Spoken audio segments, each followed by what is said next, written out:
Tonight, 20 years of radio dominance is honored and celebrated. 2 decades ago, radio's greatest duo started in Long Island and quickly moved to Boston to craft a career. Who knew that the mayor's family is fans of the Opie and Anthony show? Used to be. It's getting out of hand. Well, I think we're going into the gay zone. They moved to New York to completely take over the industry. This is the ultimate. Oh my God, that's horrible. Oh no. Oh my God, no. We're lit. Then revolutionized the medium on satellite radio. You said I don't believe in the Constitution. Bye, guys. Bye, Jess. E-Rock is attempting. He's a destroyer. You make a little mustache with baby shit. The time has come to learn from the best. As for the first time, Opie and Anthony are being unmasked. Live from Carolines on Broadway in New York City, this is Opie and Anthony. Unmasked. And now your host, Ron Bennington.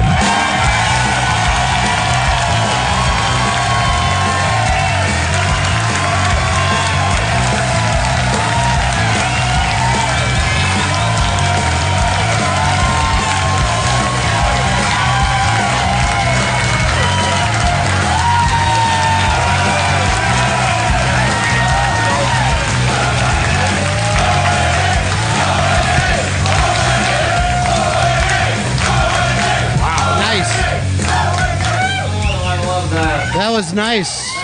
I thought you guys hated us. You know, it was 20 years ago. Shut the fuck up. No, that was nice. I thought they were bringing out the new Marvel characters for a summer blockbuster. Yeah, what kind of intro is that? I was like, is this about the moon landing? Something very important? But it is 20 years. It's 20 years. It sure is, Ron. It sure is. Yeah. Yeah. Let me just seriously think back 20 years ago. Would this be the dream where you guys got less than the dream, more than the dream? Carolines on Broadway? Yeah, Carolines on Broadway. That's the dream. Yeah. By the way, I just want to point this out. Anthony ate so much backstage free food that it was frightening. I did. I had a pizza, I had shrimp cocktail, I had a calamari. Ribs, French fries. That's what happened, because I haven't eaten in 3 days.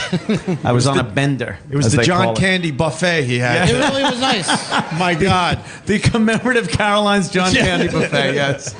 Women were crying. Don't. That's enough. Stop it. He's just That's hurting enough. himself. He's hurting himself. But honestly, where you guys got in 20 years, is this more or less than what you would have thought? Well, what you wanted? It's been a roller coaster. Yeah. On a graph, it would go... And now we're sort of on the way up again, maybe. No, it's been a roller coaster ride, that's for sure. Yeah, it's one of those situations where I think everything came into play at a certain time. We were like at the right time, the right talent, the right chemistry, and the right talent. I like that. That's the one. I like Just that. perfect amount of talent. Yeah. But something that becomes successful at one time can't at another. Like in the 90s when we first started getting together and doing radio, I think that was really a time that was great for what we were doing. And now I think it's a lot more difficult because there's so many other options for entertainment. You know, you could literally see beheadings and a cute little kitten hitting a ball of yarn. It's adorable. All in the same site. Yeah. Yeah, I don't think it was supposed to last this long, Ronnie. Is that right? Well, in radio, you never get a chance to have a career this long. So how long? I'm kind of surprised by the longevity of it. Well, how long was your radio career before you hooked up? Want me to leave? I started at 18 years old, so Yeah. I did a good 10 beforehand. Did you ever work with any other partners, or? Not. Well, there was Pete from around the corner, and remembers fondly. I came in like Gorman, and he was Sergeant Barnes. I was always. No one watched Platoon, you faggots. What's wrong with you? Fuck. Well, you know what happened? Reference. Get on you. I'm going to give this away for the radio audience. Yeah. The warm-up guy was so depressing that nobody wants to move now. He threatened people with expulsion.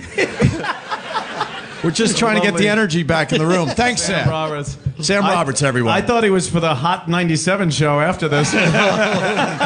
See, because you're half black. But what half? No one knows. No, that's not his dick. No, back in the day, I always worked with a radio crew, but I knew I wanted to, get some official people to stick around. So Right.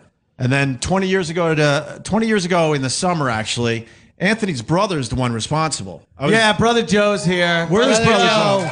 The motherfucker. I think He really has a huge responsibility in this disaster. I think Brother Joe is expecting it to be the Opie, Anthony, and Joe show, though. He was. Whoopsie. Sorry, Joe. Yeah, Joe. Yeah, I'll be right home. Boom, off to Boston. Fuck you. I kind of see him as being Doc in Back to the Future. You know?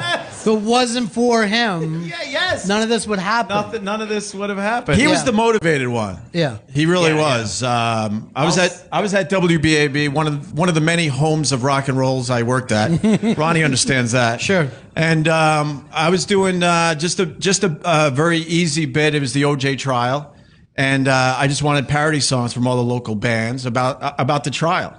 And one night, some lunatic is knocking on the back door over and over again.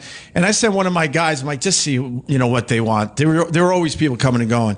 And it was Brother Joe. And he would not give this cassette to anyone except me. Just the cassette is enough right there. We know it's how long ago it is. It was a single. Right.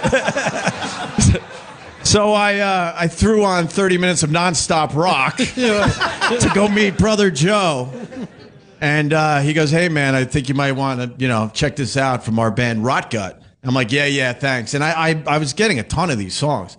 And I played it, and it was the famous Gun Electric Shock OJ with Anthony singing. And it was by far the best song we got for that particular bit we were doing.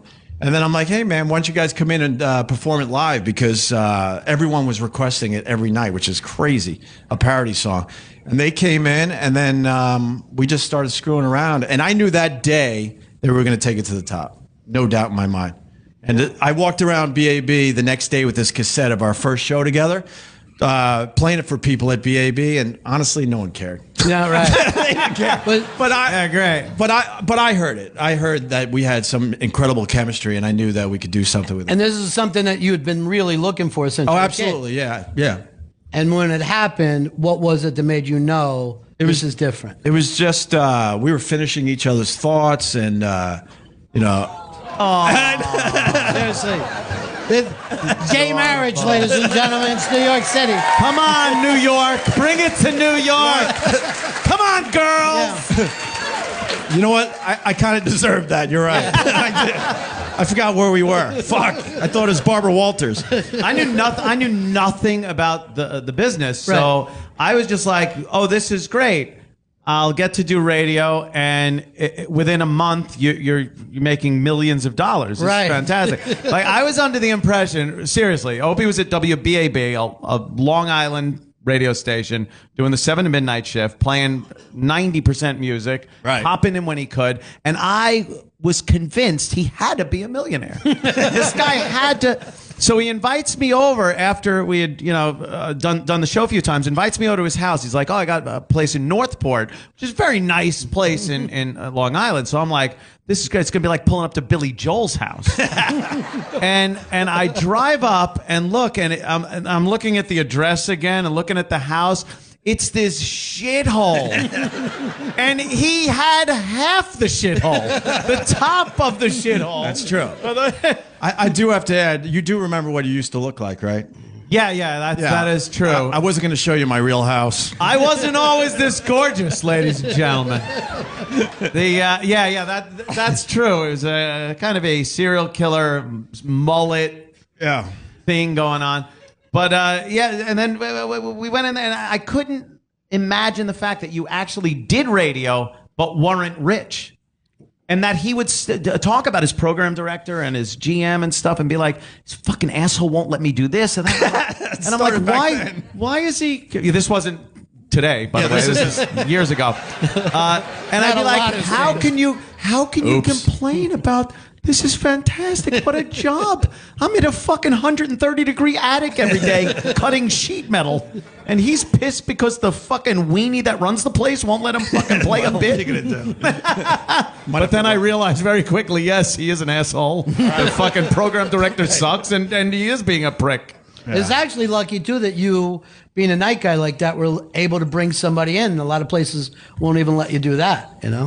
No, they were pretty cool. Yeah. I mean, I put everybody on the radio back then. What was the name? But the won't let you was the let's do this. Right. Whenever the management would come up and say, they don't let you do this, you're not allowed to do this, we would figure out a way to do it and then make it sound like he wasn't clear enough. Right. On what he was saying. No, there's no way you cannot play that bit about the Volkswagen commercial with the two gay guys and make it sound like they're fucking each other in the ass at the end of the fucking. And we'd be like, oh, no, you'll never hear that. And then we'd play it. And he'd come in and went, we thought you meant the other guy fucking the other guy in the ass. Because that we understood, but.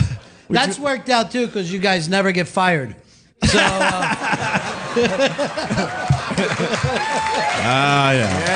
yeah, applaud pain and suffering and firing.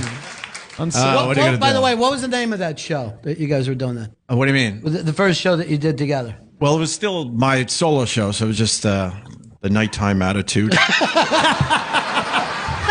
Seriously. I love it. You know we all got to have nighttime attitude shirts now, right? Look out. Oh, I made them back then. Look out. I made the nighttime attitude T-shirts. Right. But I check out the empties, man. So no, I mean, then Ant started coming in once a week, and I just knew, and then I presented it to BAB, like, look, I want to hire this guy, and I want to move up. I was pretty cocky about it. I'm like, I don't want to stay in nights. I want afternoons or morning. But they were set in their ways. They had guys that basically were there forever. Mm-hmm. And so I knew I had to start shopping our tapes around. And I took him to IHOP because I was making so much great money. IHOP meeting. And I... Were you still in all during all this? Oh my God. This is... International.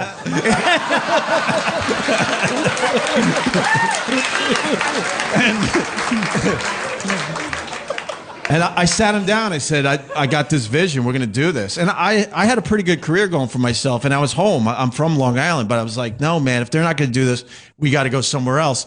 And so I said, vision, pass the boysenberry. Yeah. So I literally sent out 2 tapes, one to Dallas and one to Boston. And both stations wanted us immediately. So then I told BAB that, we were leaving. And then their idea was to try to give Anthony my job. Radio is great. When Opie said, radio is great. Isn't it amazing? Scum Ronnie that knows fucking this. runs this business. Hi, Sirius XM. The general manager called me and said, look, I know you know Opie got some little thing going on that you want to do, but you're on the short list to take the 7 to midnight slot. And I'm just thinking, Anthony's nighttime attitude. Meanwhile, I don't even know what the board does. Right. I'm just sitting there making dick jokes and what? I no clue. We would have done job swap.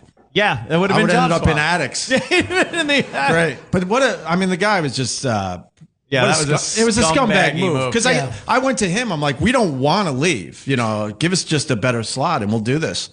There was also a time where they started taking bits from we did on the 7 to midnight shift and playing them on the morning show. The morning jock would be like, hey, here it is. And he'd start playing it. And the fucked up thing was I would listen to BAB, so I would be at a job. I'd be in the attic, sweating. By the way, the nails that nail in your shingles, they come right through the plywood in the attic. So when you have to get in a space this big, the nails go through your head.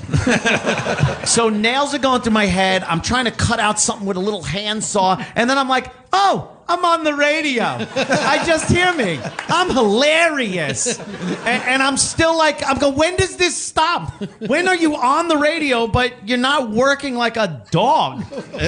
It was terrible. We got him back because we had the goat shit in his box. Remember that? Yeah, and his coffee cup. Yeah, we used to bring live animals on the radio back in the day when you could do anything. And by the way, just since you said the live animals on there, say hi to Bobo. He's here. Yeah. Jesus. Live animal. We almost made it 10 minutes without talking about him. But we brought goats in, and Ant got hit in the balls, and this thing was shitting all over the rug, and we decided to have him shit in the morning guy's box for playing our bits. Yeah, I wasn't going for a laugh. I was just telling you a fact. Yeah. So, going to Boston, easy decision, or it was tough because you know how it is, Ron. You go to a new market, you don't know if you're going to hit or not. I mean, you could have a huge audience in Long Island, but is it going to translate to Boston? We were older guys playing much younger, and we were going to a very young rock station, which scared the crap out of us. Oh, boy, did we have to fake it. Yeah, man! Right. Hence all the dudes when you hear the old clips. What, dude? What'd you do? Dude, you're insane, dude! Dude! Yeah! So I was frightened because we were playing, Jethro Tull and Leonard Skinner. Next thing you know, we're going up to Boston to play Nirvana early on, Alice in Chains and Metallica, and our audience was like 12 to 22. We would be like, all right, commercials coming. Let's take some calls and try to get something for the show. And it would always be like, play some Korn. This kid's 12. I'm like, Anthony, maybe the Reagan impression's not going to work. Yeah, maybe that's not watching. Well, Mr. Gorbachev, tear down the... Play some fucking butt trumpet. Oh, God. We got to tell Ron about the move real fast, though. So we decided we're going to go to Boston, and we don't have money. I was doing okay, and so we decided to rent a U-Haul and share the U-Haul. Oh, shit. So he pulls up to my, crappy place that he, told everyone about. And he left me like 2 feet in the U-Haul after telling me that there was plenty of room for my stuff. You know why? Opie told me, dude, I just need 2 feet on the back of the U-Haul. I got nothing, dude. It's cool. So I ended up just smashing my stuff in the front lawn. Yeah, on the front lawn. It was kind of freeing. I just broke everything that I was going to bring. It was this kind of cathartic, like, this is an all or nothing deal here. We're making a big move. There's a lot of residual shit in our lives. Let's just throw it out and go full bore ahead to do this. I literally I was driving my Dodge Aries K car, no jealousy, and I literally threw my tin knocking, my sheet metal tools out the window on 95 when I was driving. Did you really? Yeah, because I was like, I don't want to go back to do this. You're burning bridges. I'm burning bridges. If I have to, Sears has brand new snips. I'll buy them again. But it was one of those situations like, this is what I'm doing, and I hope I make it. I wish I threw my. Oh, thank you for throwing your tools away. Nice. Thank you for throwing your tools away. I was going to tag your line there. I wish I threw my girlfriend out on. Oh, you and the fucking wife of mine. Holy shit. We talk about throwing yourself into your job when you don't want to go home at night. You will dedicate a lot of time to your occupation. But we took care of that 10 years later, didn't we? Yeah. Fuck them bitches. That's right. Right, guys? Fuck. Oh, I mean. Teasing, of course. You look like a lovely girl. So then we go to Boston and our. Wow. We get up to Boston our first days with the program director that, heard our tape and loved us. And we sit down for our first meeting, and he's packing boxes. He's going, packing oh, up. you guys are going to be great. You're going to be great. You're going to be great. And he's leaving for New York to go to Q104. 104, right? He hired us and immediately left. And in radio, that's a really bad thing, because when they bring a new program director in, they want all their new people. Sure. And that's why we were stuck with Dave Douglas and always butted heads. He wasn't our guy.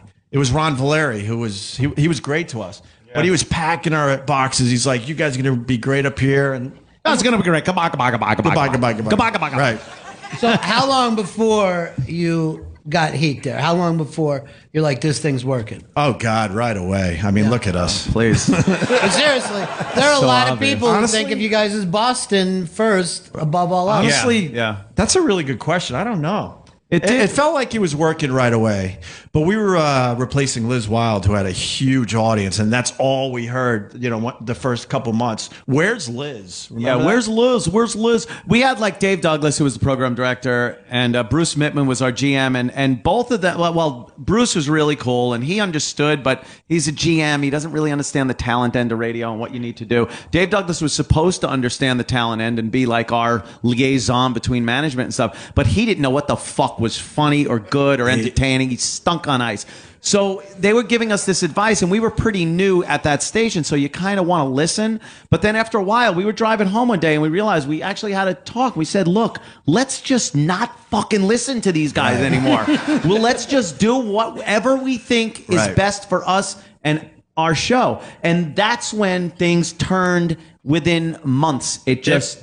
completely changed. We started playing less music, and Brucey would poke his head in and go, "Boys, what is this, a talk show?" And we're like, "Maybe, maybe it is." Hey, Bruce, it's a talk show. Yeah, now it is a fucking talk show. And it was on Route 9 on the way home. Yeah. I remember like it was yesterday. We're like, why are we listening to these people? If we're gonna fail at this, let's fail doing everything we think should be done for our show, and not listen to Dave Douglas from fucking Iowa or wherever you thought. Right. Lincoln, Nebraska. Go ahead, Lincoln, Nebraska. That was Lincoln, it. Nebraska. We're thinking of starting the show with the Corn Report.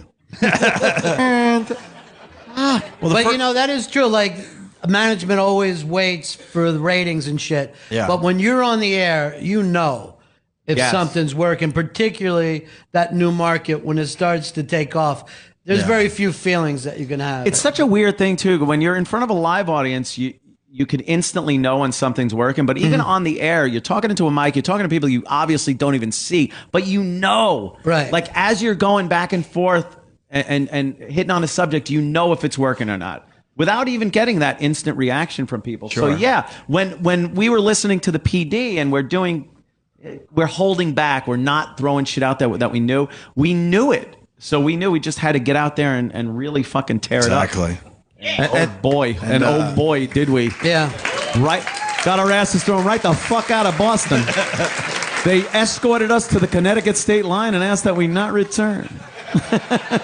You bring up the famous April Fools. Sure. Famous April Fools. Well, I mean, we've hinted at it for many years, but we purposely try to get fired. Is that I right? think most people know that now. Yeah. Yeah, we might couldn't- as well We say did it everything now. we could up there. We wanted more again. I went to Bruce Mibb and I'm like, look, obviously we're kicking ass. I think we were the first radio show that was beating BCN up there, and that was just unheard of because AF had a horrible signal in the Boston Metro, and we were still able to beat them. I mean, we were killing it, and we were making still no money. They gave us a few cute raises.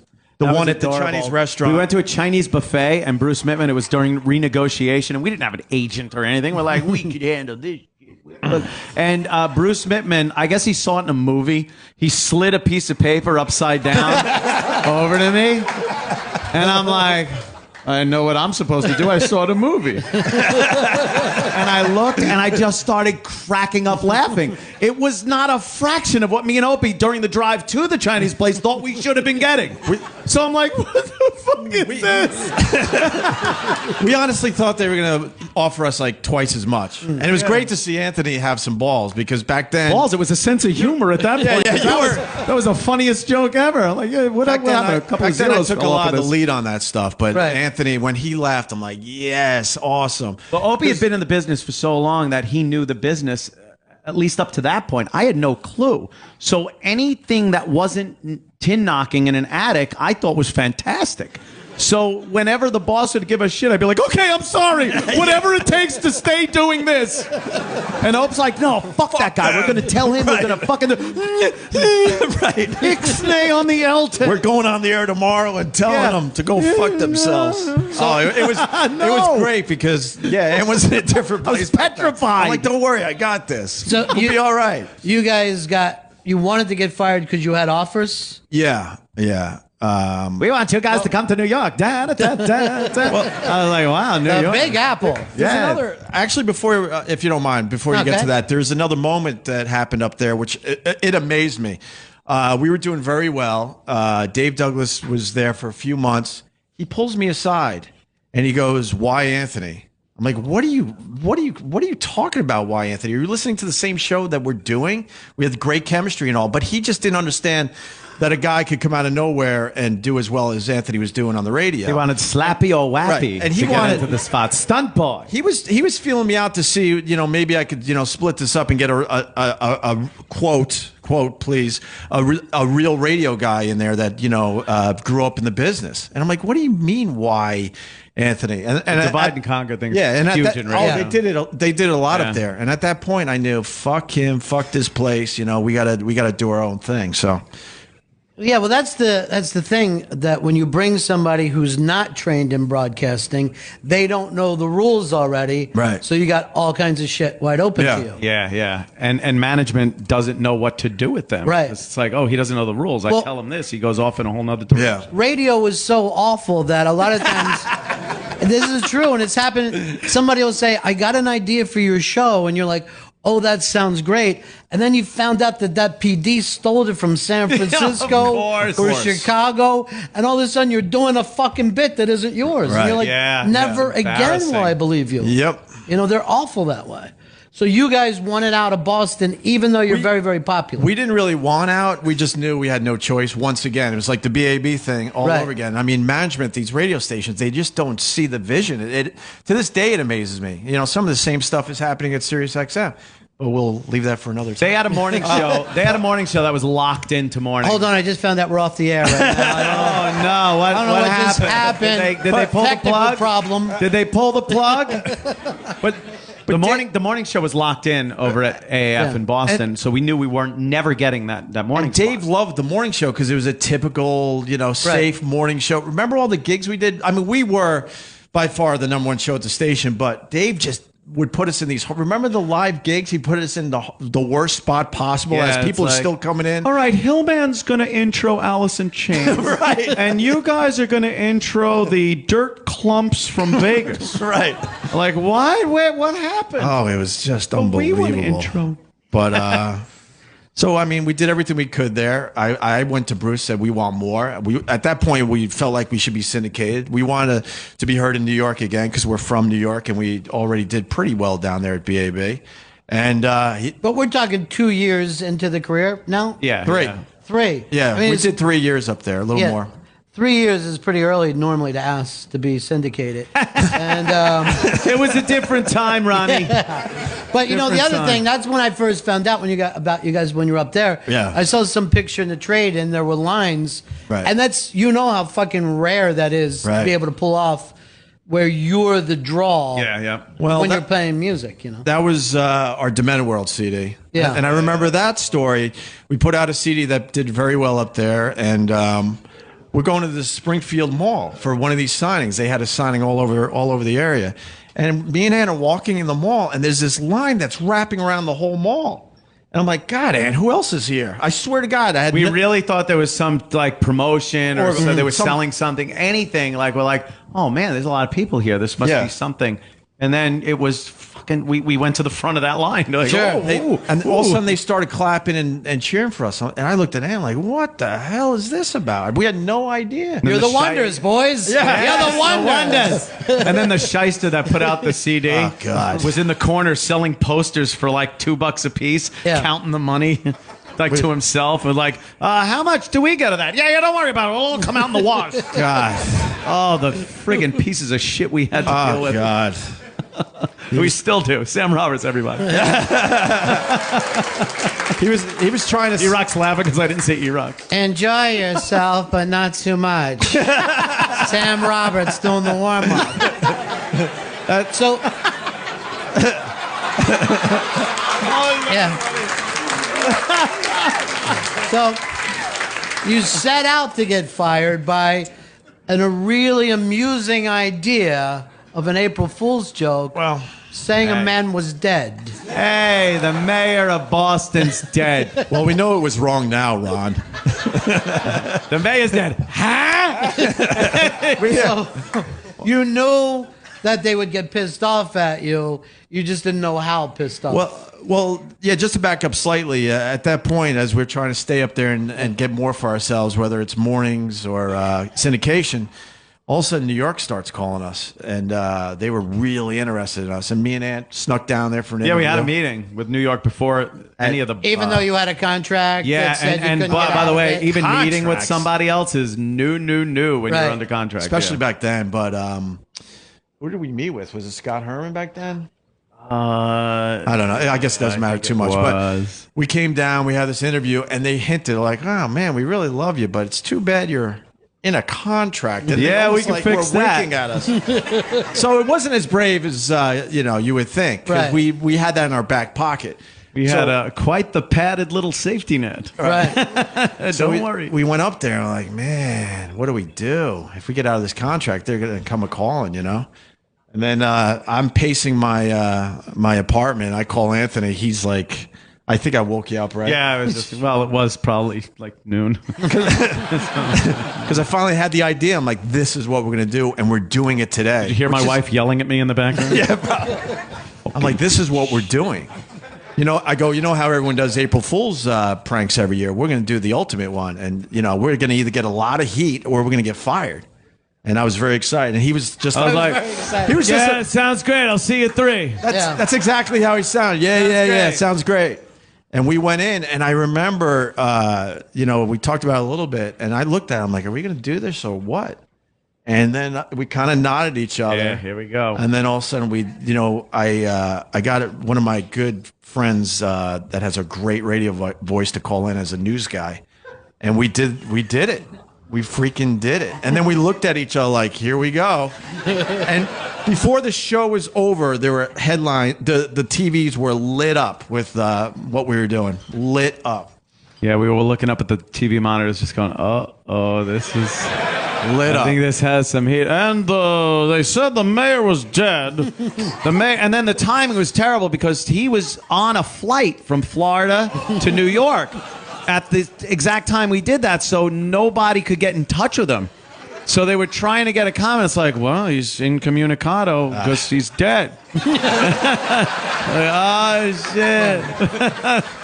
Yeah, that was... It was. So you guys are, all right, we did what we want, but you still felt a little freaky about we were a it. little. Yeah, you weren't sure exactly how it was going to work out, but we knew the time. I was back at Sears. We knew the timing was right to at least Right. give it a shot. And then Dave Douglas walked in, and he's like, "You're going to tell everyone this is an April Fool's prank. I want you to do this immediately." And going back to what Ann said earlier, we were like, "Yeah, we'll do don't that. worry about it. Don't worry, next break, And we never did. Never did. Show ended. All right, we'll see you tomorrow. What? And then he's outside the door like, guys, I thought we talked about this. I'm Oh, like, I thought you meant tomorrow. I'm like, we'll tell him tomorrow. Right. Oh, see, we'll do it. But, I mean, I don't know. If you're going to do the April Fool's prank like that, we figured you got to go all in. I hate when I hear about radio stations. They do an April Fool's prank, and within 30 seconds, they're telling everyone it's an April Fool's Yeah, prank. they go, you're eating moon rocks. April Fools! See, it doesn't have the same. Jimmy. Yeah, because if you do something like that, then you don't get fired. That's the maybe thing. maybe they had a point, Ronnie. But the following day, you're in front page of every paper, and you're Yeah. It's that basically- bittersweet moment in Yeah. radio where you're looking at all the press you're getting. You're like, this is the greatest Oh, thing God. ever. Uh-oh, am I going to get fired, though? It's that teeter-totter. You're like, oh, boy, how far is it going to go one way? Because we'd been in trouble at AAF before, but management was like, all right, look, we got to reprimand you in the press and stuff, and then behind the scenes, hey, great job, we'll suspend you for a week.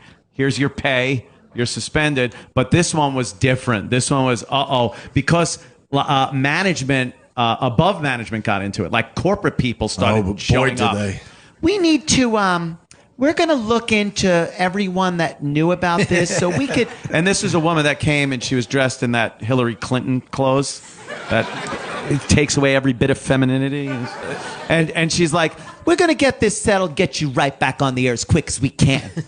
I'm like, oh, shit, we are so fucked. We are never getting back on the air again. Her name was Susan McDonald for the people that care out there. You know her, Ronnie? You ever deal with her? But,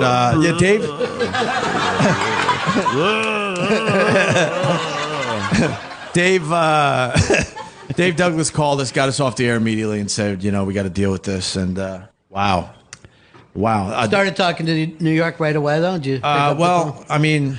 First of all, the press followed us around. They did the 10 o'clock news on my front lawn. You could see me peeking out the window going, wow, what's going on out there? Right. They actually started the news from my front lawn. Great. Right.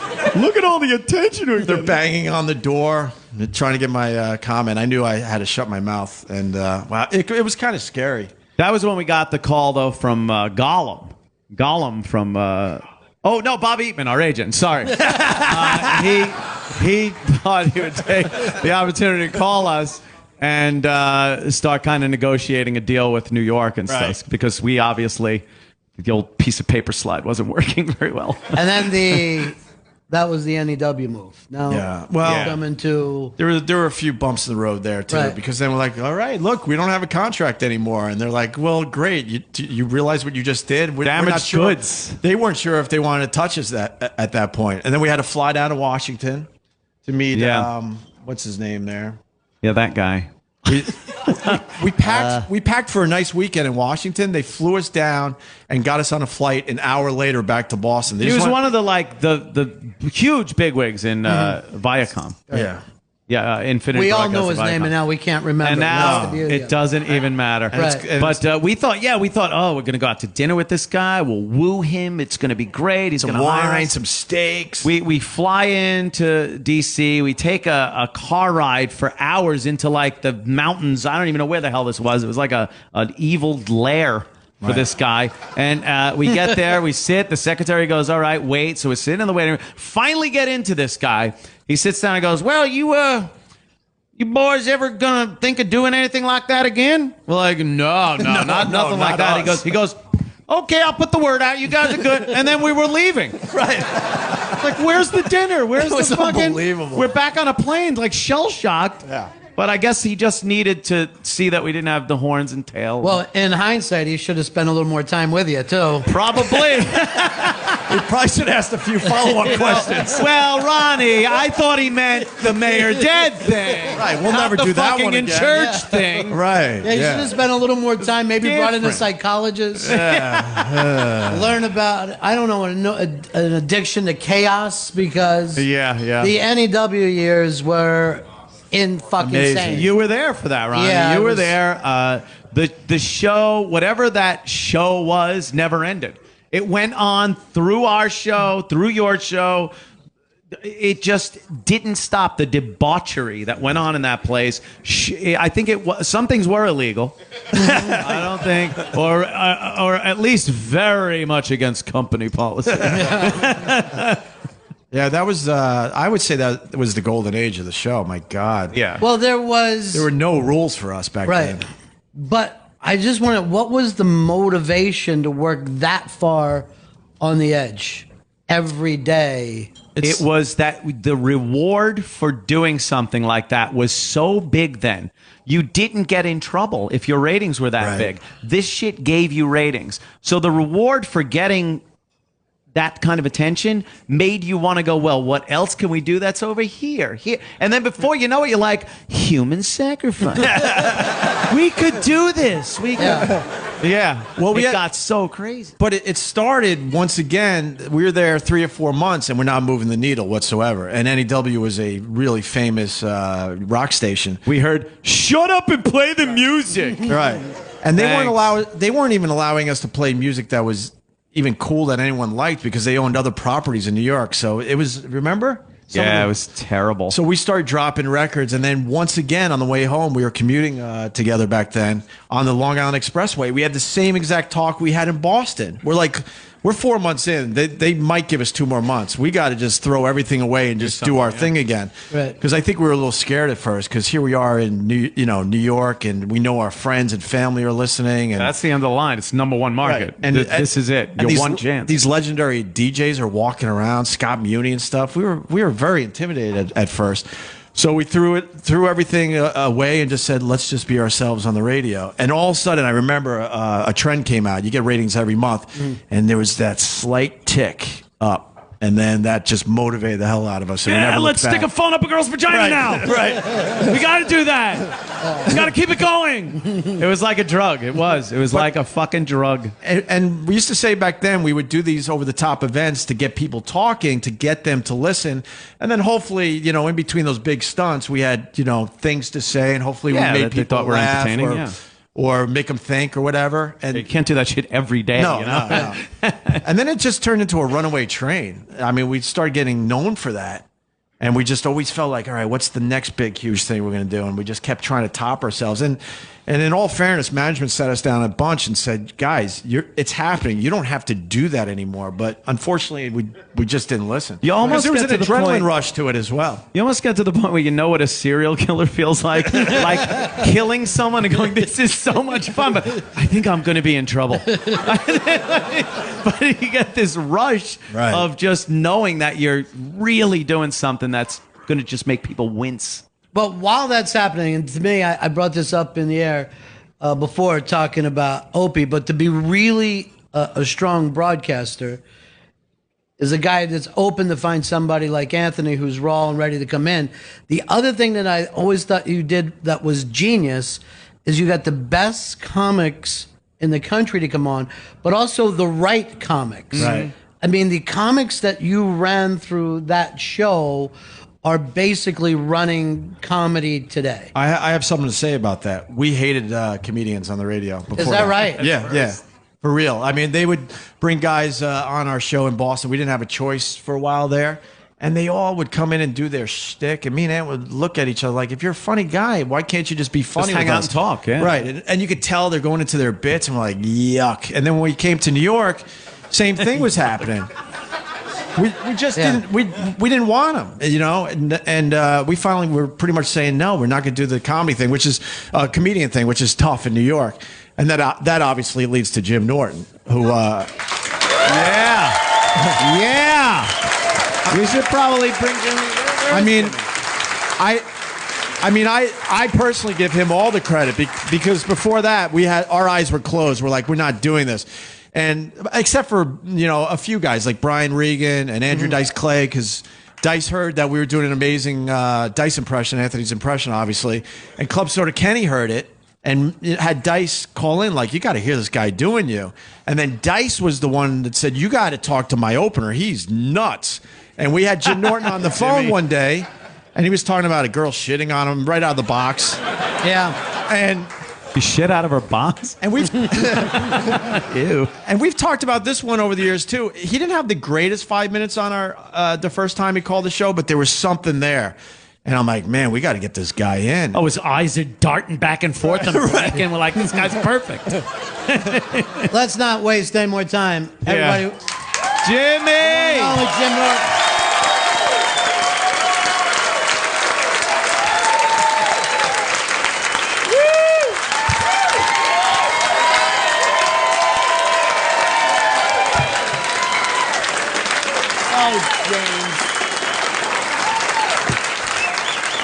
Oh, I have AIDS. What's that? Now I have AIDS. Again. That was very kind, by the way. I bombed horribly on the show. That was nice of you to say. That was terrible. And she tinkled on me. Nothing. Jimmy, what about for you? Were you thinking about radio at all before you? No, never. Came never. in? No, not at all. I mean, it was these guys brought me in. I had never had any inclination to do it. And Opie told me, like, you keep coming in, man. You're funny, and we'll get you paid. And everything he said that they were going to do, he did. And I was like, who's the snowman in your life? Exactly. Why does he blink a lot? Does he crotch surf? Did you feel that at all, or were you fine? No, not at all. Yeah. We were so set and like on that friggin' rocket That was the show that I didn't care who the fuck he brought back onto the show at that point. And that was the warmth I walked into. Jim Norton. I don't give a fuck who we bring onto it. But was it just Opie, just your thing, or did you and Ann sit down and talk about it? I don't know. We weren't really talking much back then. Is that right? You know, I mean, it's obvious to a lot of people. We've had our ups and downs and stuff, but That was a weird time where I had just told my wife to go fuck herself, and his girlfriend at the time and my ex-wife were still very good friends. It put us in the weirdest fucking position, right? Where he's getting shit in his ear from his girlfriend about my wife, and I'm telling him about the wife, and no one wanted to hear. No one gives a shit. It was terrible. Fuck that cunt. If I may quote Otto, cunt. I'm gonna check here because you've hinted at this a couple of times. I don't think you're that fond of her, though. I think it was a weird kind of love, Ron. It was strange. But the bottom line, though, is if you look at 20 years, the times we've really butted heads, is pretty slim for 20 years. But it's also impossible not to, because exactly. to do radio, like you've all been on that car trip with your friends. Imagine that it never ends. And It's every day for 20 driving back years. and forth to Florida, bitching at each other. I think part of it, me and Ann, there was a time, I mean, to be completely honest, we probably didn't talk off air for a year. We didn't even talk when the mics were off. And as I sit here many years later, I don't even know why anymore. It was just like probably the pressure of trying to keep. Ant does? I don't know. If he does, he can Who say said it. that? Is my ex-wife here? Cunt. You really don't know what it is, though. Nothing major. It's just like it was just. Our lives so changed when, or at least mine did right away when we got to New York, and then his started changing too. And we knew we had the radio show. Like that never went away. There wasn't a part of like, wow, we can't do radio anymore. That was always a given. But our personal lives started changing, and we weren't doing all the other things we did. You know, it was me, him, his girlfriend, and my wife. We'd go out to dinner. We'd go on vacations. It was fucking like, we were always together. And then all of a sudden, she got to go. And it mixed the whole thing up. And then my girlfriend was thinking, oh, you're going to do just the same thing. And well, you should have told her that isn't going to happen. Oh. We missed out on so much pussy we could have. Oh, if we knew we were going to ditch both of them, we'd have been fucking back in 95. But it was a perfect time to bring Jimmy on. That's the only reason I'm bringing this up. It was sort of a way to kind of buffer, yeah. Kind of a. I mean, like an adopting a child when the marriage is going bad. Yeah. This will help our marriage. Let's adopt this kid. I was writing letters to they're like two fathers, Grandma. fucking Barnes and another platoon reference, you fucking assholes.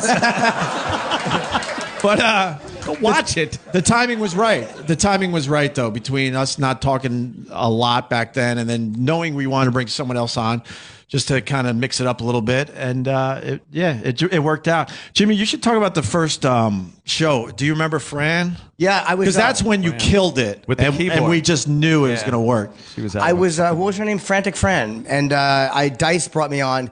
And I had a show at Rascals that night at like 8 o'clock in South Jersey. And I'm like, I came on, I said nothing for the first 2 hours. I was just scared. Best part of the show. Yeah, it really was. I laughed in the right places. Dice went, huh? And I was like, yes, sir. And then in the last hour, I just started, I think, to attack this older woman and mock her and make fun of her. And it was really funny, and she was such an easy target, and I took advantage of that, and I wound up being funny that day for the last hour, because I said, are you going to leave a radio show to go do a fucking Jersey gig, you idiot? I just realized the bigger picture is to be on the radio. So if it had not been for that moment, I probably never would have come back. Yeah, so weird. A few of you on the message boards go, I wish you didn't come in.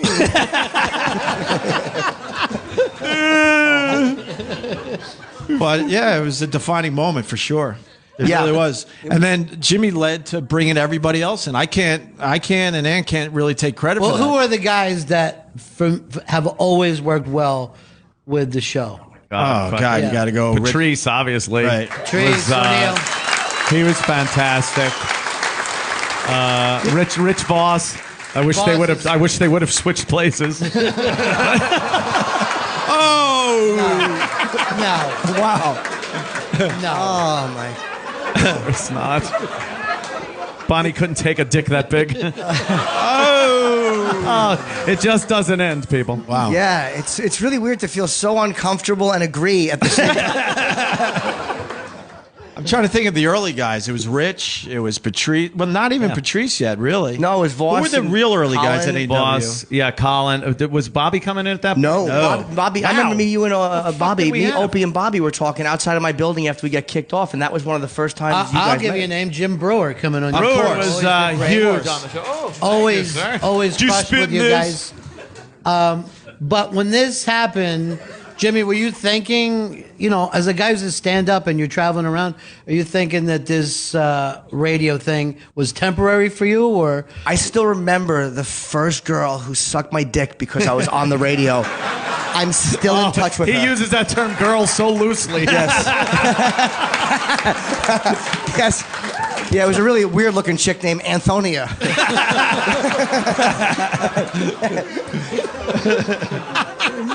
No, it was magic, man. I hate to say it's so corny, but I couldn't believe that I had some fans, like people that came out. And again, these guys stuck up for comedians. Like I did Rascals one time, and they're like, "Hey, if you bring in some extra people, we'll take care of you." And I fucking packed the place out, and they gave me $100 bonus. And they went on the air, and Opie was really hard. Fucking, we're not gonna take care of you guys if you don't take care of our guys. And they shamed them into sending me 500 more. That was the first time I understood the power of the radio show. Did you ever get a piece of that? I didn't. No, I didn't get Skin flint. I didn't get my envelope. Might owe me 100. But I mean, they defended comics and they stuck up for me immediately and made me feel like I was a member of the team. It sounds really corny, but it made me feel like I've never felt that way anywhere before. They're so good when they just come on as themselves. Right. We've had a cavalcade of comics that have come on and tried to do their act, and unfortunately, they usually end up killing themselves. Oh, come on now. We're on the stage at Carolines. You can't take a little fucking morbid humor? We had nothing to do with Richard Jennings' death. Nothing, I swear. No, he came on, and look, the guy was the nicest guy. Actually, he was a very funny comic, but he didn't work with our show. He didn't work with our show. That's that. But it's a good example of, and I hate to use him, but he's a great example of what doesn't work on the show. And that was doing your act, and we ended up putting it behind the closed door with the little strip of glass, like a classroom door. And we gave him a microphone, and we called it the prison visit appearance, where he'd have to talk through the glass and. He didn't get the joke. No. Yeah. No. But Pauly Shore killed for us. He took. Oh. Well, Here's but another one. there's certain comedians that work, and a lot of it has to do with just being naturally funny more Right. than clever or whatever. Right. Talk about But- any circumstance. Yeah. Just talk about your life and be able to jump in with a story, make it compelling and entertaining and funny. That's a comic to me. But and once again, handle it, not go across the line, Right. which takes us to Paul Mercurio, and Oh boy.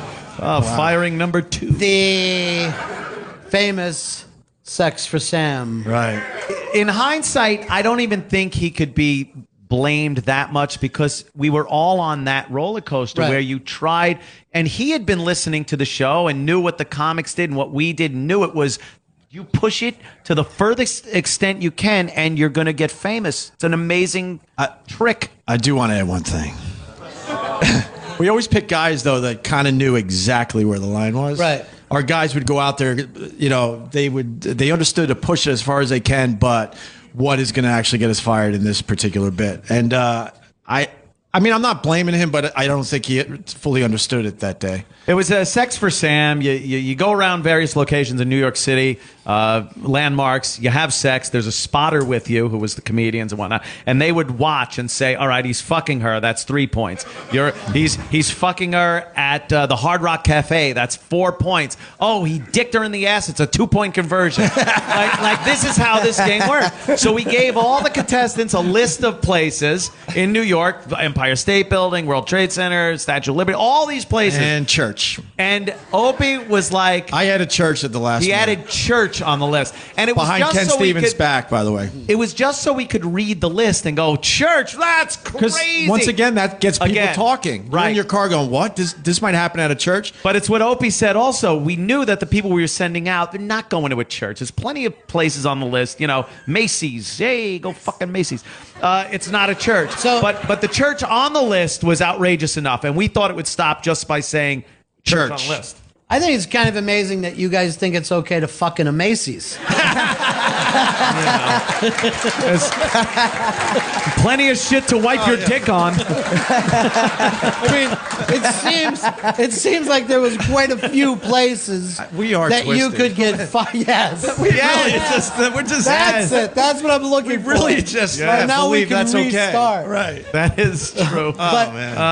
I remember somebody in the studio going, "Don't go in the church. Don't go in the church. Stay away from the church." We always had an inkling whenever we were going to get fired or in big trouble for something that we knew it was coming. It wasn't so stupid that we were like, we didn't even see that. We knew, but it was that, let's take the chance. It's a gamble. I got to tell you, I saw Paul Mercurio, and they said he was at a church, and we all kind of looked at each other, and it was one of those moments again. Do you or what? Click. Hey, Paul, what's up? I'm at St. Pat's, and he's doing the 2-point conversion in the ass. Right.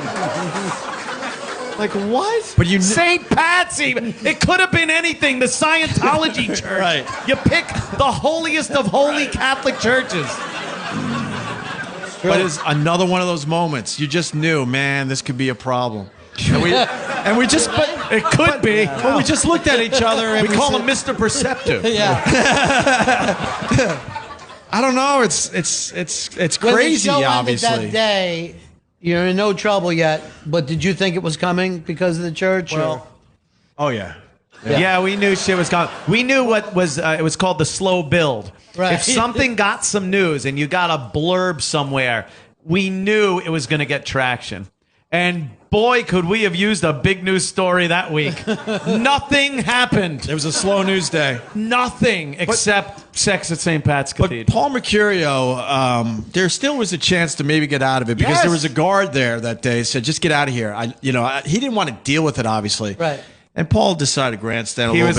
He said, "Get out of here! Why? I won't get." He might have said, "Where's your God now?" And then so the police, so the guy calls the police and they arrest the couple, and Paul is like, "Aren't you going to arrest me?" or something to that effect. Yeah, he kind of wanted to get arrested. He actually took a cab to the police station so he could get arrested. Arrest me. Some would say Paul Mercurio couldn't get arrested. And I didn't think the show would get fired because I had never been through a firing. Had I been through one before, I never would have been stupid enough to okay that. But Yeah. I had never been fired before. In hindsight,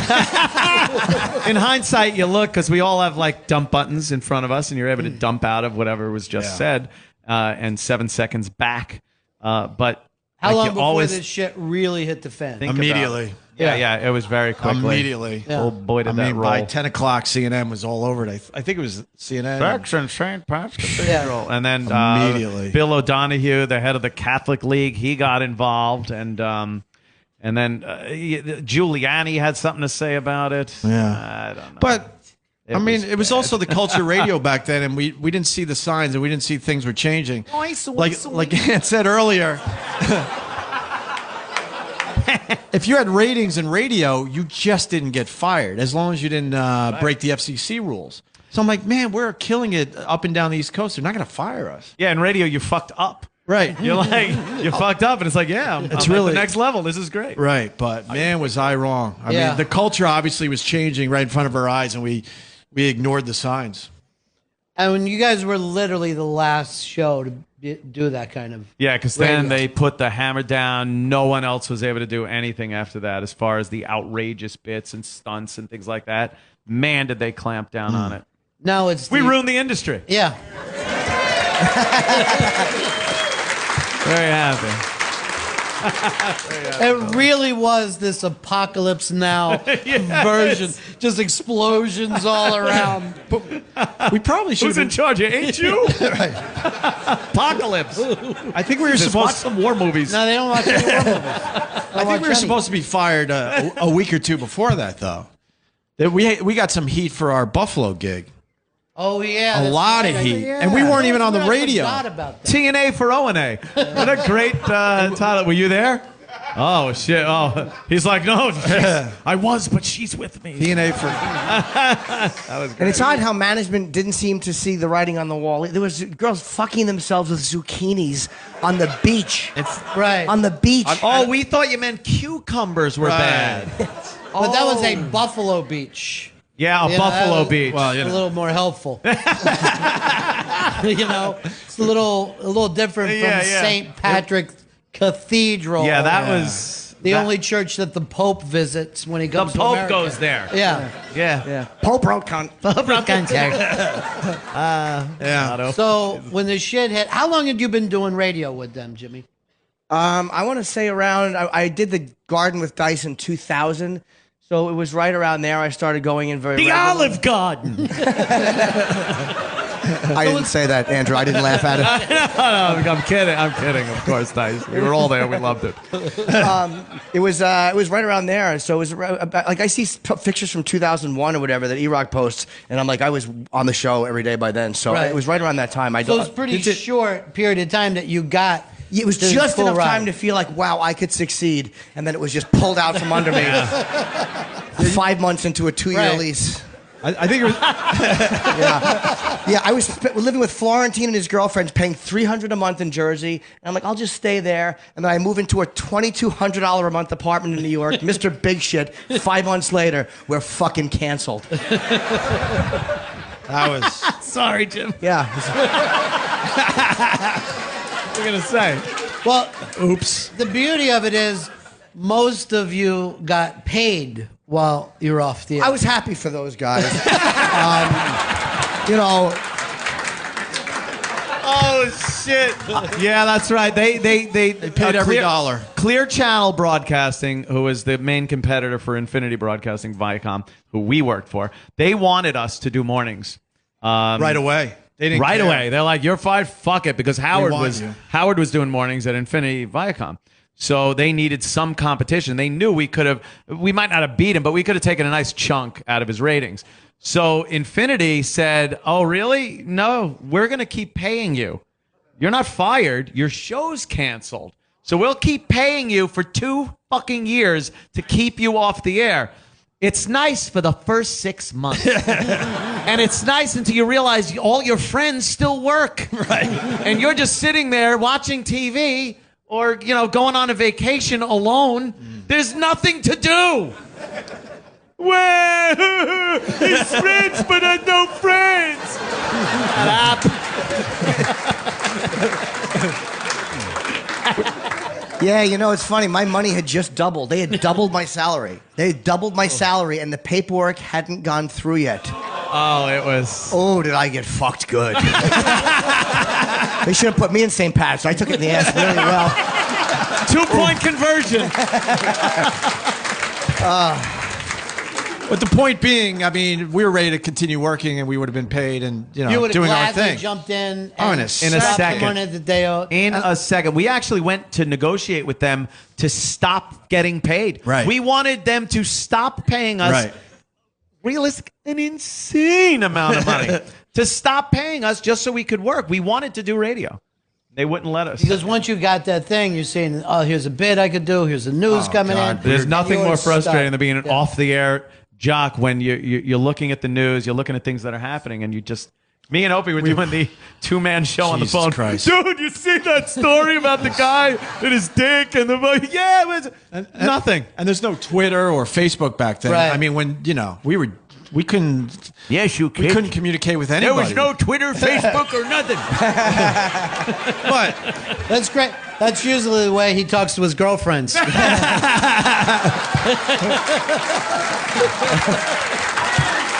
Yeah. yeah, How he loves that. Bust my balls about that all the time. I love it. Oh, I care. But that is true. Like now, you'd probably start podcasting or some shit. you'd be able to at least keep Yeah. in touch with everybody and rally the troops. How about you guys? Did you all say we're coming back no matter what? Wow. You're calling Jimmy. For Or a you while, didn't we know? weren't really sure, man. Yeah. I mean, It the was Clear one of the Channel most thing- depressing times we got the call that we were fired. We were all three of us together. We were walking down Broadway, I think. By the Starbucks. 67th in Columbus. Exactly, we were in front of Starbucks. Jimmy tells that story. We got the call from Bob Eatman. No, Opie got the call, and he just goes, okay, they're canceling the show. Okay. Real calm, like that was common. And we're all sitting in the back and behind your house, and you're discussing it. You guys are talking about your options. And I'm just sitting there going, I have to pay rent. This is terrible. And I didn't know anything about canceling the show. I didn't think that could ever happen. It's that unknown, like you don't know. This is the end of your career. It's just... Right. We've had so many end of our careers, right? And it's scary. And I heard from people back then who would say to me, "No, you don't understand. They're never going to." This is no coming back. Yeah, yeah. We were blacklisted in broadcast radio because the Clear Channel thing went away. They moved on. Yeah, they moved on. Obviously, they're not going to wait two fucking years. We sat out 2 years, 3 months, and then satellite radio came calling. Couldn't even. There was literally because. There was nothing of the planet Earth anymore. No, we had to go into space. We needed space-borne hardware. Yes.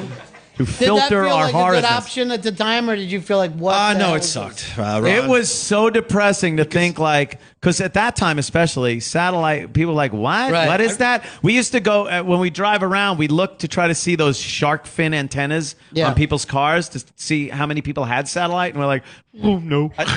No one had it. I remember calling you going, I saw 10 today. And you're like, where were you? I'm like, rush hour traffic going into the Lincoln Tunnel. I saw 10 antennas. This could be viable. It was depressing, man, to know where we were. And, now we're going to start from literally ground zero. We could say fuck to 3 people. Yeah. This is great. Well, because then XM, hired us. And Hugh Pinero at the time, I got to say, he didn't really believe in the show. I don't even know why he hired us, because he came in and he basically told us our first meeting, I just want to let you know I don't like you guys at all. I don't like you. But I understand what you do. But I hear you have an audience. Oh, great. Yeah. Thanks. So he put us on. How you fucking reacted to an asshole like that? Scumbag. You signed on the dotted line.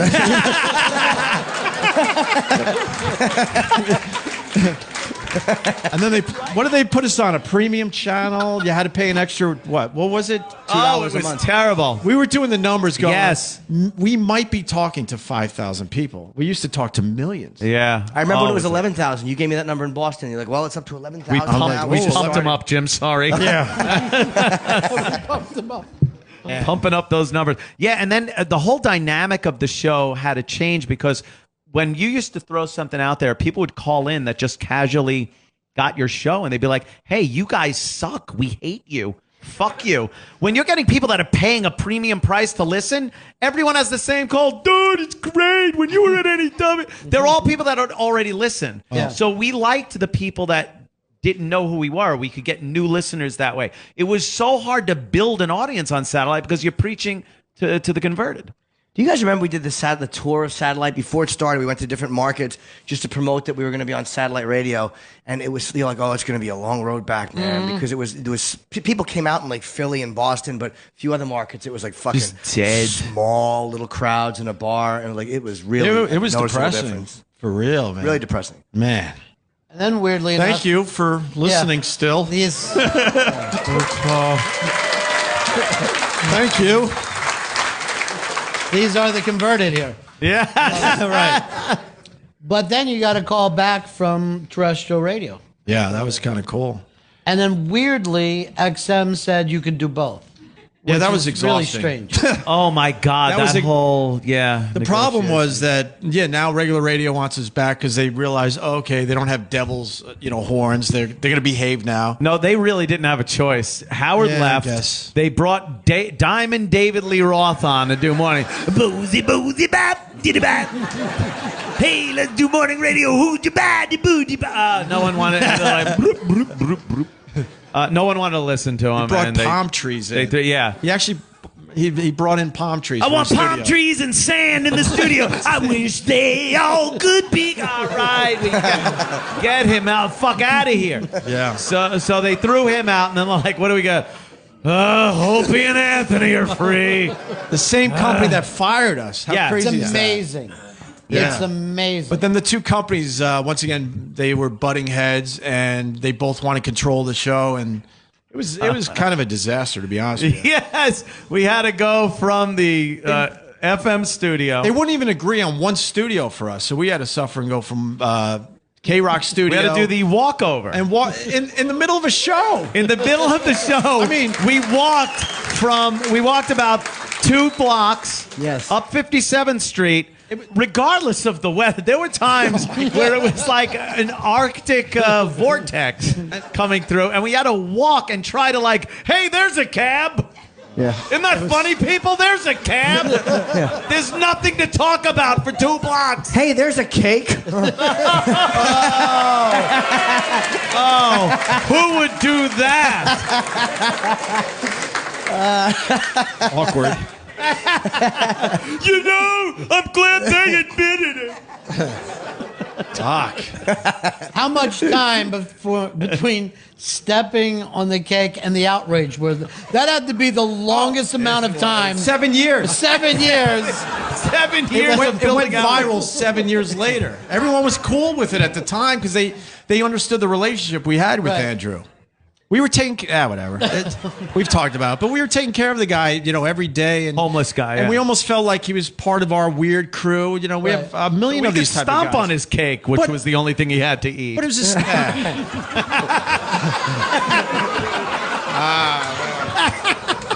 Yeah, I guess you're right. Yeah.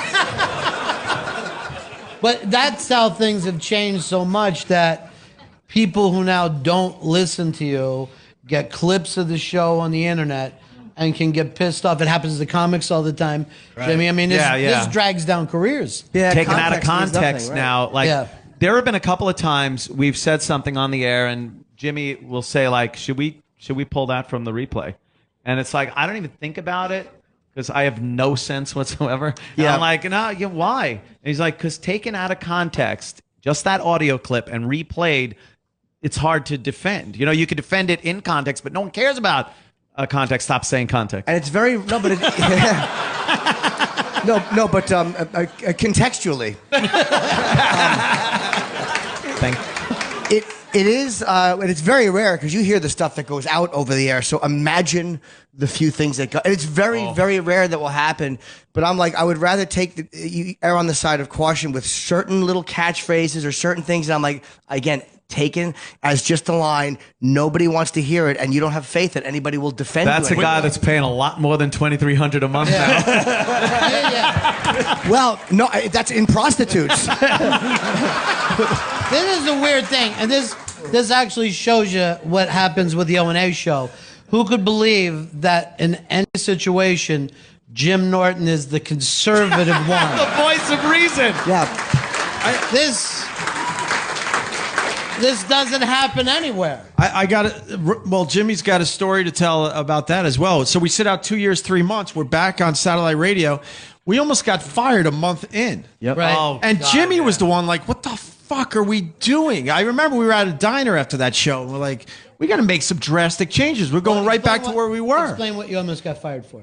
It was the naked girls passed out It was the outside the naked building. girl. Oh, I thought it was Homeless Charlie. No, this was way before this Homeless is way. Charlie. We were back. Oh. We were back a month. It was around Thanksgiving of 04. And we still had the Jägermeister machine, and we still had the wiffle ball bat. Oh, jeez. Yeah, that's a recipe for a womb injury. The wiffle ball bat challenge was we had a wiffle ball bat in the studio, and any porn star girls or actress or just a waif off the street, we would take the wiffle ball bat, roll a condom over it, and see how far she could put it in her vagina. The fat end was the champ. And then we'd mark it with a Sharpie, and then the next girl that would come in, we'd replace it back in the glass case. Right. And the next girl that would come in, we'd say, and see who could take Anthony, the most. was this in a church or? Ron, don't be crude. Yeah. But it was the same condom over and over. Don't forget we had two categories. Right. The front and the back. We had So- girls. Yes. We had a back winner as well. Yeah. Yeah. So God we forbid get back. we forget. We I get didn't know back what to- that strange rubber thing that was rolled on the bat was. I had no idea. I thought it was a party balloon. I'm like, yay! What's this useful, useless, horrible, Useful. useful? Useful. But Jimmy knocked some sense into us. What are we doing? Because everyone was drunk. The girls were naked. I fucked one of them in Ron and Fez's office. You guys had an office. It's true. You know, I don't even know if it was your office yet. It was that room that became your office. I fucked a girl in there, and then the other one was so drunk, they took her out half naked through the lobby onto 57th Street. Where she proceeded to puke into the street. Yes, she did. Yeah. This solves it. For months, we looked for fish. We were just... what is it? Oh, wait, I'm the fucked up one. Yeah, no. I just want to make sure. I'm the bad guy. That's me now. Good. Yeah, so we had to get rid of the wiffle ball bat and the Jaeger machine. And the Jägermeister machine. Jägermeister, excuse me. So- and that was all Jim Norton. He's like, we got to stop. But, You guys here's just the sat thing. out over Here's the 2 thing. years. You almost should not be able to be fired from satellite radio. I know. Right. And how That's what many we times thought. did you come close? That's what Well, we thought. Homeless It's like- Charlie was a biggie. Yeah, we thought satellite radio, perfect medium to bring a homeless guy up and just ramble his shit. Like on regular terrestrial radio, you had to worry about what he was going to say, like shit, piss, fuck, cunt, cocksucker, motherfucker, tits wise. Right. But this way, it was like he could say all that and just go up. But what he was saying, even without cursing, was the bad thing. He wanted to fuck the first lady in the ass. He wanted to fuck the Queen of England. Mother Teresa Condoleezza was Rice. also getting fucked. Condoleezza Rice. Condoleezza Rice needed his dick.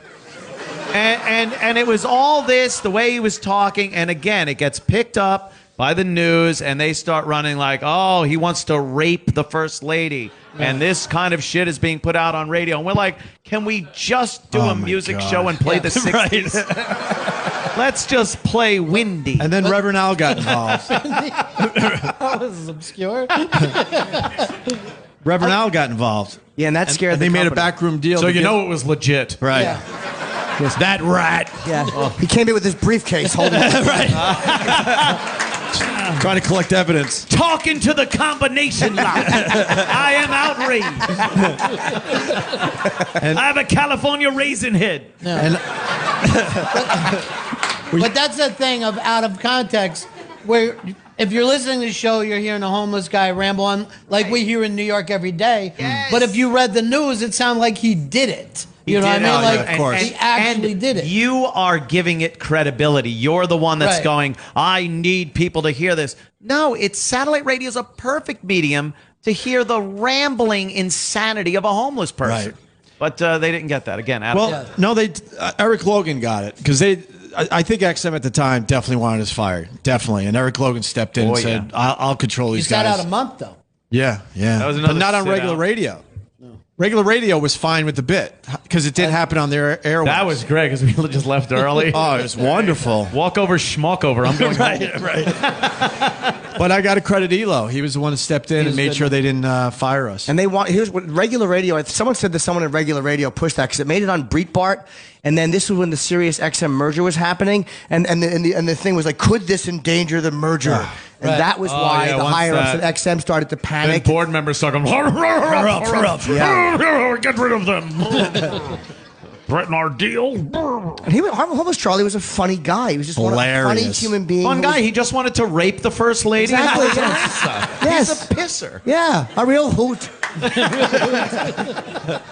Well, you're still doing mornings though over in terrestrial. What had changed while you guys were away? Because it seemed like a different world. They pretty much handcuffed us. We couldn't do anything we used to do. Yeah. And I remember we sat with Tom Chiasson. We're like, this is not going to work. We need a meeting with the lawyers. So he's like, okay. And we remember the meeting with the lawyers. And, thrill of my life, right? trying to convince them they got to loosen up and let us do some of these things. And then the whole meeting was about why we can't do any of this stuff anymore. And I knew we were pretty fucked at that. Early on, you would meet with lawyers, and sometimes they would say, okay, you need to do this to make this work. You need to do this, this, this, and then you could do this. And it got to the point where the lawyers were just saying, no, you can't do this. Right. Can we figure it? No, you just can't do this. And then when they handed out the pamphlet, words hurt. Words hurt. That is, and if anyone If anyone has a copy of that, please, we want to read that on the air again. I can't find a copy. Well, we got in trouble for reading it on the air because it was a thing, and it said on the memo, "Do not read on air, not for on air." What are you gonna do? Words hurt. That means Words read it, hurt. right? How many times will they dump it out during your show? Wow. Well, we made that into a bit. If Louis C.K. was in a lot, because Louis would like not say the 7, but he didn't understand that you can't say diarrhea in the mouth on terrestrial radio. So guys like Louis would get dumped all the time because his idea of fixing it just didn't work on regular radio. Al Dukes. I just read a tweet from Al Dukes. He was with Boomer now, right? Yeah. Yeah, and he was talking about Otto and George, and saying that whenever. Yes, of course. Fantastic. Poor Otto. A banana, my Otto. And he was talking about whenever Otto would come on, how many times he would have to hit the dump button. And a lot of people don't understand it's not just the 7 dirty words. It's the context of what you're saying. So, diarrhea in the mouth. You can't say that. Yeah, I mean, sure, it's sexy, but... And it would just get dumped out. We were constantly getting dumped. I think also the Janet Jackson tit thing did a lot. That changed the FCC rules for everything. Just because that was TV... The rules were the same with television and radio as far as language goes. So they made it so that every incident was now hundreds of thousands of dollars instead of like the 10 or 20,000, which sounds like a lot of money, but for a company, it was the cost of doing business. So now it became like if you got in trouble by the FCC for saying something bad, it crippled a company. $350,000 per offense. Per offense, per market. So if you're station. syndicated in 10 markets, it's $3 million. Did my math? Yeah. Thank you. $3,500,000. Where'd that come from? So, at this case, you already kind of know. Hands tied. Yeah, hands Done. tied. Hands tied. Can't do your show. Can't do it. Yeah. But you figure we'll just keep going with this. We had to change the show up a little bit, which I think we did over the years. It's called, we're like, oh, the show's grown over the years. We've gotten a bit older, and but it was out of necessity. You just couldn't do the show we used to do. So it's either stop doing any show or kind of evolve and be able to talk a little more about the news, be a little more sarcastic about what we see in the world. Social media helped. I mean, that's, a cavalcade of assholes on a daily fucking basis that can be just talked about. And you love the fight with them. You love the battle. Can't tell you the joy I get out of fighting about guns and race on Twitter. It's fantastic. And I would say the same thing to the next audience that's coming in a little while. Hot 97. I'm getting the fuck out of Dodge. I always know it's going to be a great show the next morning when I see at 1 o'clock in the morning Anthony going, fuck you, not in these neighborhoods, it doesn't happen. All right. It's going to be a long show. But that's joy for you. That's joy. You have a good time. There is this joy, the anger, the feeling that I have a commitment to something, which disappears in the morning. See, that's... It's not really that important to me. I don't give a shit. Last night it was everything. See, that is this thing that's happening. Like you guys talked about at one time, you were tense, but I don't think that you could have made different lifestyle changes than you have in the last couple of years. And I never bring up anyone's personal life, but Opie, you married like a nice person and a real person, and you've changed. Despicable? Yeah. No, you've changed quite a bit. Oh, absolutely. Yeah. I don't know. Opie's a he's a family. I've always been a family guy. I don't know. My dad used to tell me, "Why don't you ever bring the nice, part of your personality on the radio?" And I always was like, it was boring. It really was to me. And he goes, he loved the radio show. He's no longer with us, but he's like, man, they really should see that. They should see that other side of me. But my dad's dead too. So what are you gonna do? I can make the jokes. My father hears me talking about trannies and wishes he was. Well, because we're being honest, my father's Catholic and he's still pissed over St. Pat's. Still, I pay for it more than you guys. Yeah. But that is a huge change for you, and I think it's taken away some of the how do I burn this shit house down? Yeah. You know? Because I do think that chaotic thing was always there the last couple of years. I was responsible for a lot of that, sure. And everyone knows it. But, yeah, I've calmed down. I'm a happier person, you know. There's nothing there. It's just whatever. No, it's a nice thing. Yeah, you know. It's a nice thing. I'm in a good place. You know, we started out as guys in our early 20s. And but very similar, you know, from Long Island, just you know, with our girls and stuff, and our lives have changed in drastically different directions. But the show has always been there as the show. It doesn't matter what's going on in each other's lives. We can get on that mic and fucking do a show, and it's the Opie and Anthony show, and amazing, you know it. You just know it. It's amazing. Yeah. It's a lot of fun.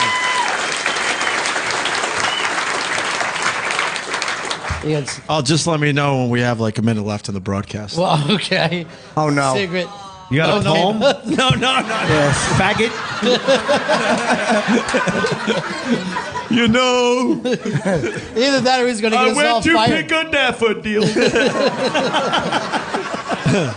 Jimmy, it's the same for you too. Like, no, because the thing that I always look at with you is you with your career. Do you ever think, oh, I could have went in some different directions and just hanging out doing radio? Coattail hopper Norton. Yeah. Oh boy, It is- Colin. The second we got fired, Colin's like, "What's this weight on my back?" It is amazing, but I'm like a fucking deer tick. With AIDS. Yeah, a crab would have been better. But no, this I don't look at this as a kind of a temporary. Like, I love it. Like, I genuinely love the gig, and it's not something I look at like, oh, I want to someday do my own. Like, I just love. I get to hang out with my dumb friends for fucking 4 hours a day and goof off. Like, it really is a great job. We get to say whatever we want. Sirius doesn't fuck with us with content. They're really, honestly, that we complain sometimes, but they never come to us and go, don't say that. Like, they let us pretty much, content-wise, do what we want to do. And it's like, you don't get that anywhere. that is the truth. That should be said. Yeah. But it's also true, and I'm not. They don't know how to make a poster, but Yeah, well, holy shit. Oh, wait till you see what you're my in store God. for. Ooh. Celebrating 20 years with pictures from 20 months. they didn't know it was years. Holy. Even months. But I don't know another show that could have added one of the great comedians of their generation to the show. And I think it's always amazing Thank you. that you're on that show. I'm shocked. I'm shocked that a guy who does TV specials and Tonight shows and all late night programming and still will come in at 6 o'clock in the morning and do this without. I'm stunned. I've never seen, and it's like that Hollywood bullshit. I've never seen someone as dedicated to a show as Jimmy. He's there every time. And there are days where it could be like, oh, I'm taking the red eye in. If I was taking the red eye in and was getting in at 6 o'clock in the morning, I'd go home. I'd sleep. He's like, I'll be there at 6:30. Yeah. It's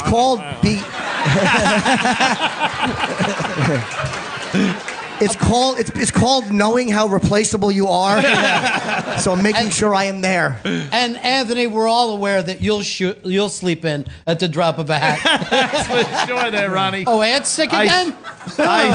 I sure love that 3 to 7 slot in the afternoon drive. Another boy. head cold? It's so hard to be late at 3 in the afternoon.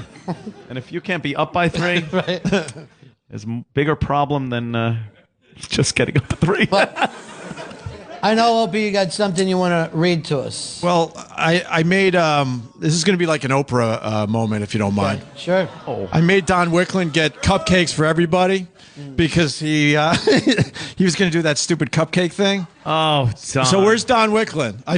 I made him go out and get 350 cupcakes. So.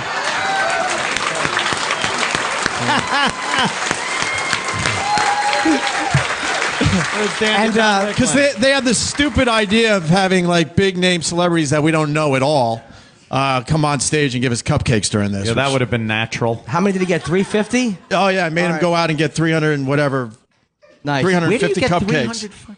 And thanks to Roland, there are 6 left.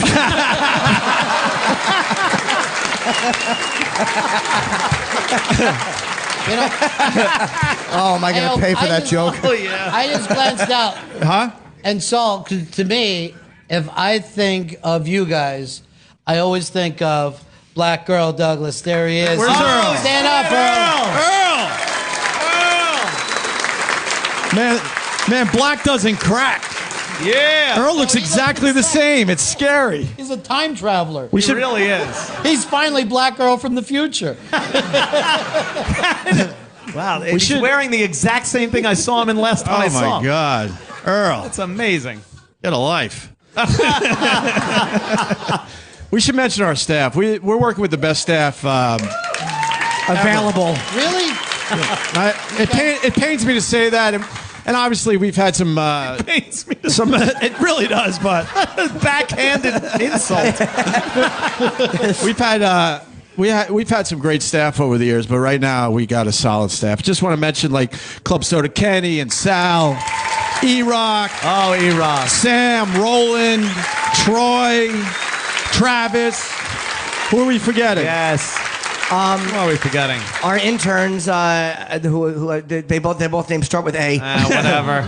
But they do a Interns, really nice all job right. for us. The They're doing a interns, great job for Did us. you mention Sam Roberts? Yes. Yeah, Sam. Who? What a dynamo he is on stage, Yeah. huh? He was phenomenal. Yeah, it was a phenomenal opening. That really was. Come on, guys, clap.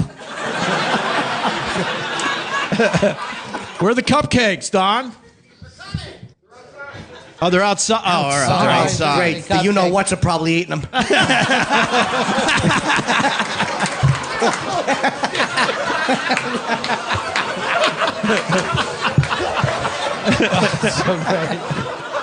Oh, my God. Ladies and gentlemen, 20 years minus the times that they were fired and kept off the air. Oh, thank you so much. And The O&A show. thank you. Thank you, guys. Thank you. Jim Norton. Not to be too maudlin, but absolute thank you to you guys for listening for so fucking long. You guys are the shit. Let's drink some beers.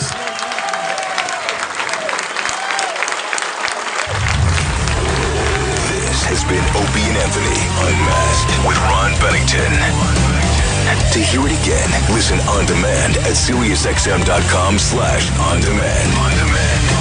And catch Opie and Anthony live weekday mornings starting at 6:30 a.m. Eastern on the Opie and Anthony channel, XM 103 and Sirius 206 for the best of XM package. The Opie and Anthony channel. It's real.